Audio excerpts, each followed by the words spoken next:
You don't always get to go out on your terms. It's a truth that relates to all walks of life, especially the world of pro wrestling. Such is the nature of the beast, it's easy to butt heads with the wrong people or just run out of steam entirely, which unfortunately results in tears and sadness. Then you have to walk away from what you love feeling like it should have all gone better. There have been countless of these throughout WWE's existence, and we're going to run 10 of them down, because that's just what a list on YouTube is all about. I'm Simon from What Culture, and this is the 10 cruelest WWE superstar exits ever. Number 10, Chris Jericho. In mid-2005, Chris Jericho turned heel so he could feud with WWE Champion John Cena and give Cena's reign the shot in the arm it needed. Jericho's role was to make John feel legit. The journey went through Vengeance 2005, where Cena pinned Christian in a triple threat match that also featured Y2J, which then led to a SummerSlam contest where Cena beat Jericho properly in a singles match. Not sitting too well with then Raw GM Eric Bischoff, the former WCW man turned up the heat by making one last contest between the two, with the stipulation being that the loser would be fired. Obviously, Jericho lost and was carted out by the security guards as he kicked and screamed like a child. At the time, a lot of people were upset about this. They thought it was unfair on Jericho, especially as there was a chance we were never going to see him again. With that in mind, he definitely did deserve a better send-off. But when you learn that it was Jericho's idea to begin with, well, that kind of makes it all okay. Number 9, Goldberg and Brock Lesnar. Anyone can relate to this. If you're on your way out from a company, it's nicer to shake hands and leave with your head held high than get absolutely lambasted by about 20,000 people. That's not a good feeling for anyone. This is what happened at WrestleMania 20 when Brock Lesnar and Bill Goldberg butted heads for the first time. Because life is weird and sometimes just does whatever it wants, both men decided to leave the WWE at the same time. Goldberg's contract was coming up and he wanted out, and then Brock decided this wasn't for him anymore and he wanted to become a pro football player. Unfortunately, the fans found out this was the case and decided that the pair deserved to be taunted and screamed at like they were convicted criminals. It completely ruined and upended the match. It was a sad end for two monsters of the pro wrestling world. They both got Stone Cold Stunners for their efforts, and this contest was left to burn in the past. And burn it does. Number 8, Batista. I like Batista. He always comes across as a genuine dude and he's kicking ass in Hollywood right now. That is pretty cool. This outspoken nature was the reason he left the WWE in 2010, happy to tell anyone that he was going because the direction the company was heading in wasn't his bag. Didn't like PG. Even with all of this, he did come back in January 2014 to win the Royal Rumble and in the process annoy a load of fans. Falling foul to the Daniel Bryan movement, Big Dave was roundly rejected, which was made even worse by the fact he didn't want to return as a face anyway. He wanted to be a heel, which would have tied nicely into the whole revolt. After losing to Bryan in the main event of WrestleMania 30 and feuding with The Shield as a member of Evolution, it all culminated with an unhappy Batista demanding a title shot from Triple H. When he was denied, the Animal simply waved goodbye and he left. When he was interviewed later backstage, he simply said, "This sucks." While it did make for a good TV storyline, there was also some truth to the situation. He wasn't overjoyed with the financial or creative promises, or lack thereof, so what we saw on screen was kinda the real deal. Probably not the best idea to air your dirty laundry in public. Number 7, Rob Conway. At one point in time when Rob Conway was in OVW, he was tipped for big things on the main roster. He would make an impact, he could be a player, he was the man. That is not how it all played out though. When in 2003 Conway did finally make the leap, he was put in La Resistance, a pro-French anti-American stable designed to piss everyone off. It was a so-so gimmick, but it wasn't that over, and given he was teamed with both Rene Dupree and Sylvain Grenier, Rob was ultimately lost in the shuffle. Unsurprisingly, that didn't work out in the long run, which led to a repackaging in 2005 as The Con Man.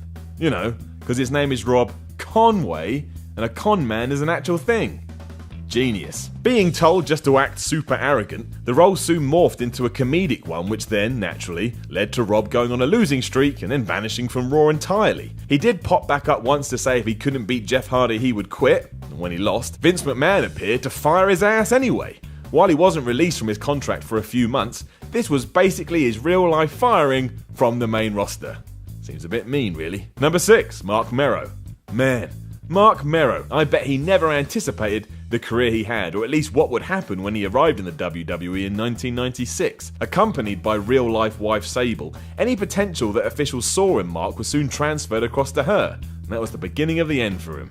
The two eventually split and feuded, and this all led to November 1998, and Miro saying if he couldn't beat Dwayne Gill, he would retire. And have a guess what happened. He didn't win, the Job Squad interfered, Mero had to retire, and did so after wrestling at the UK's Capital Carnage pay-per-view a few days later. So in essence, he left the company off the back of losing to Gillberg. Not the best way to say goodbye now, is it? Number 5, the Spirit Squad. The Spirit Squad were an acquired taste. A group of developmental talents that were called up at the same time and made cheerleaders. They were hated by everyone and designed to be easy fodder for babyfaces the world over. Somehow, however, they won the tag team titles, even though there were 5 of them, and this led to a feud with the reformed DX, or at this stage, Shawn Michaels and Triple H, who were happy to rip it out of everyone and anyone. And that's what happened. Hunter and HBK ran rampant through the group, and less than a year after their debut, they were written off permanently. Losing to DX once again, the duo dragged them backstage, threw them in a box, and stuck a sticker on it that read, Destination OVW, a reference for smart fans saying they were being carted back off to developmental. Or basically that they weren't ready for the big time. In 2017, only one man remains, and that's Nick Nemeth, aka Dolph Ziggler. That's one tough exit. Number 4, Jim Neidhart. The Anvil Jim Neidhart was synonymous with the WWE for years. Part of the Hart Foundation early on and having another decent run when he returned to the company in 1994, he probably found his greatest success standing alongside his Hart brethren in 1997 as they became one of the top heel groups. Then, of course, the Montreal Screwjob happened. The fallout from this was the departures of Bret and the British Bulldog, with Owen taking some time off, probably to deal with the whole thing in his head. While Neidhart would leave before the end of the year, WWE booked him in an angle where he actually joined DX, the team that had, on paper, pulled the wool over the Hitman's eyes. It was, of course, a ruse, and Neidhart was viciously attacked by Triple H and Shawn Michaels. That happened again the following week, where they sprayed WCW on his back, and only then was he allowed to leave. That is no fun for anyone. Number 3, Muhammad Hassan. There's no two ways about it. The Muhammad Hassan gimmick was both offensive and awful at the same time. Pushed hard as a heel just because he was a Muslim American, the dubious task fell to Mark Gapani, who had to suffer through the whole thing. While there were big plans in the work, hence why Hassan feuded with The Undertaker in 2005, it all came to a horrific end when an angle designed to evoke terrorist beheadings actually went down on TV. Everyone was offended, naturally, including the network who straight up banned the character. This brought up the question of how to write him off, and the answer went down at that year's Great American Bash. Taker gave him a last ride through the stage and it was so devastating he was never seen again. So he was basically killed. Talk about pulling the short straw. Number 2, Eric Bischoff. For 2.5 years, starting in 2002, Eric Bischoff was pretty damn good as the general manager of Monday Night Raw. Not only was it a hoot to see the former WCW head honcho as a storyline character on WWE television, but it provided some awesome TV moments, and some terrible ones too. You know what I'm talking about. This did all come to an end, however, when in December 2005, Vince McMahon decided Bischoff should stand trial. And he meant it literally. McMahon was the judge, and heels such as Chris Masters and Jonathan Coachman testified on his behalf.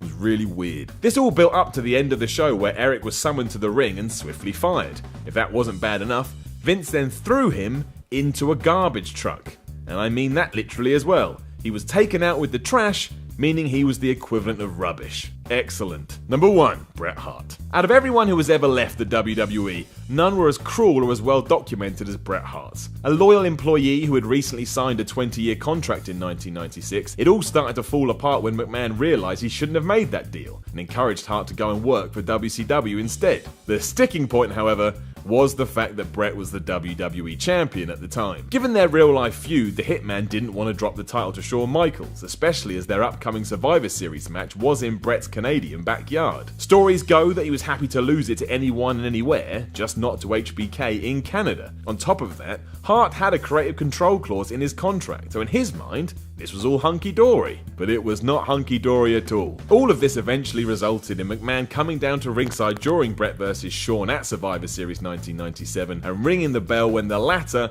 had the former locked in the sharpshooter. The spot was planned, the outcome was not. Even though Hart didn't submit, Michaels was declared the new champion. Straight away, Bret realised he had been double-crossed, spitting at McMahon and destroying the ringside area as the show came to a close. Backstage, he then thumped the WWE chairman in the face. That is a sad, sad way to leave somewhere you have made your name, and it will forever be the harshest exit for a pro wrestler. Unless the day comes when someone is fired out of a cannon, but that is not likely. Know of any other cruel WWE exits? Let us know in the comments below, and then don't forget to like, share, and subscribe. You can even come tell me on Twitter at Simon316. I am Simon from What Culture. and I will speak to you again soon.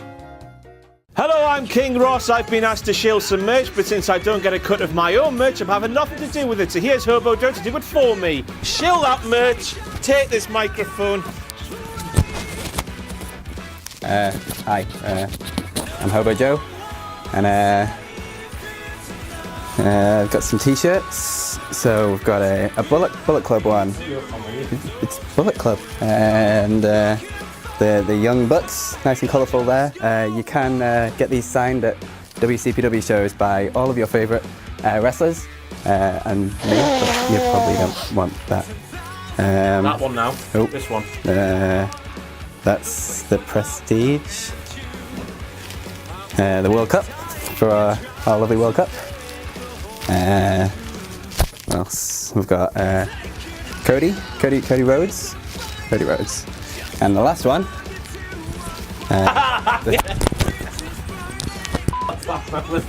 Come on, okay, I'll help you.